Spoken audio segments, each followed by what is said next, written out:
Bitcoin halving's bad news?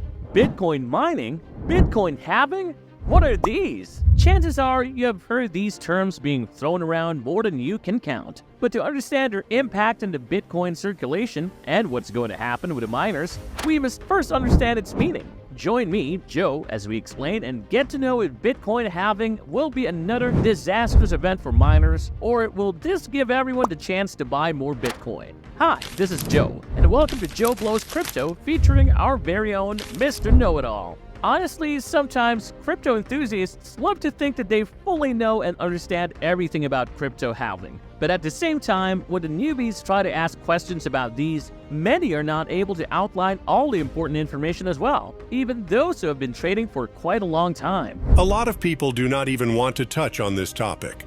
It is no secret that there are certain controversies surrounding the crypto mining industry, especially its negative effects in the environment. I guess this topic is bigger than I thought it is then. For sure, this will be a long discussion. So, I would like to lay out my first question already. Let's hear it. I think it is important for everyone to understand the meaning of both Bitcoin mining and Bitcoin halving before we get to the technical stuff. Fair point, considering that Bitcoin halving is a product of Bitcoin mining transactions. What is Bitcoin mining? By definition, Bitcoin mining is in the process of verifying transactions on the Bitcoin blockchain by solving mathematical puzzles for which miners are rewarded with new Bitcoin. In simpler terms, this is what Bitcoin and some other cryptocurrencies use in generating new coins and in verifying new transactions. Additionally, those who are new in this market probably think that Bitcoin mining is no different from gold mining. Some say that it is like digitally mining gold. Easier to think of it like that, but once you take a closer look and try mining yourself, I bet that things could be so overwhelming and complicated also. Bitcoin mining is a huge process involving networks of computers around the world. Because they help in securing and verifying the blockchain, they get rewarded with new coins. Now, these rewards will make way for Bitcoin halving. Bitcoin halving is an event when the reward for mining Bitcoin is cut in half. How often does Bitcoin halving happen? The first halving happened on November 28, 2012. The next one was on July 9, 2016. Third was on May 11, 2020, while the most recent halving happened last April 19, 2024. That was just last month. It is still new. I get it why people are dissecting all the possible effects of this year's halving. While this sounds like a very good news for the miners that was rewarded, I know that there is more to it than just simply getting more Bitcoin. Additionally, I am so curious as to why halving even happens. Is it necessary?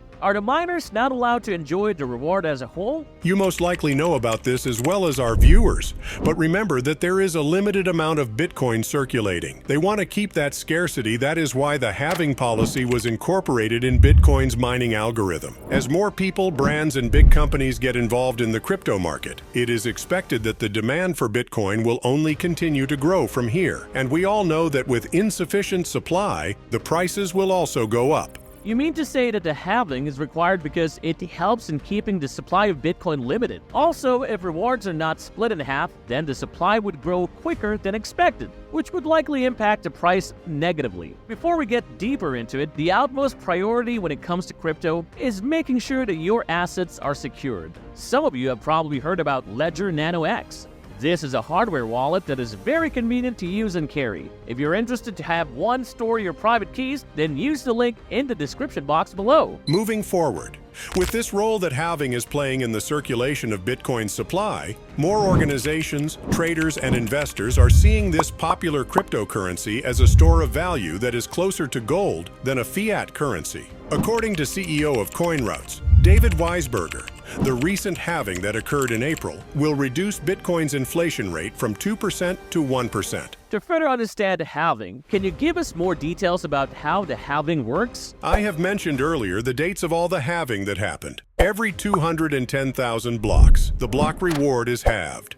So, in 2013, it declined to 25 to 12.5, then 6.25, and with the recent halving in April, the miners were rewarded with 3.125. This might sound reasonable to others considering that halving is done to control the amount of Bitcoin and maintain its scarcity, but several cons can also be associated with this. Also, not all people could dedicate so much time, effort, and resources in mining Bitcoin. Will this continuous drop in the block rewards discourage them in further participating in Bitcoin mining? To say that mining is difficult would be an understatement. Some of you might have also heard about the hash. This is a 64-digit hexadecimal number that is the result of sending the information contained in a block through the SJ256 hashing algorithm.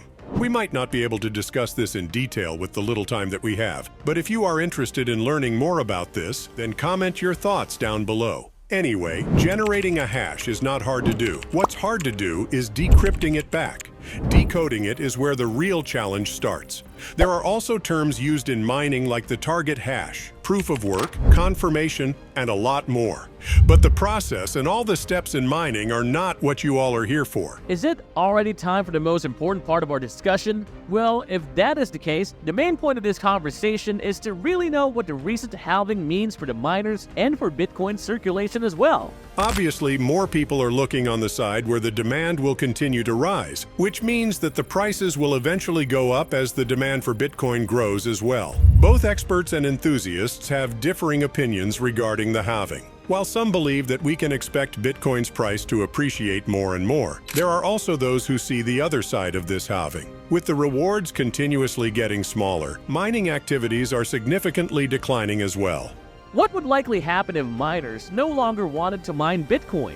Oh, Joe, that would be really bad news. There is a possibility that the price could level off if lower rewards persist. For sure, the developers would need to find a solution for this, since many are advising others that Bitcoin mining is no longer profitable.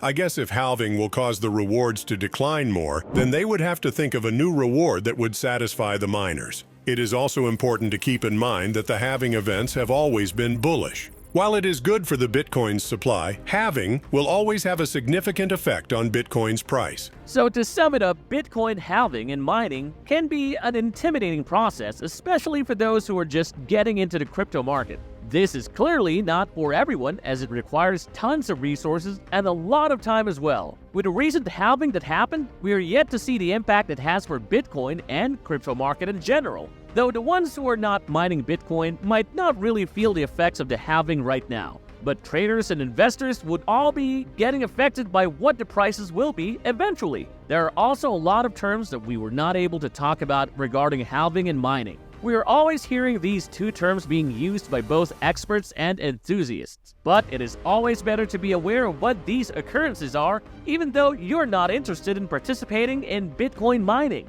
Thank you, Mr. K. We have a lot more to talk about in our next conversation. I hope you guys enjoyed listening to Mr. Know-It-All as much as I did. If you want to learn more about crypto-related topics and discussions, make sure you hit that subscribe button and click on that bell to turn on your notifications. Excited to know what our next conversation will be about? Then join us in the next videos. No stones would be left unturned with me, Joe Blow, and of course, Mr. Know-It-All. We'll see you on our next one.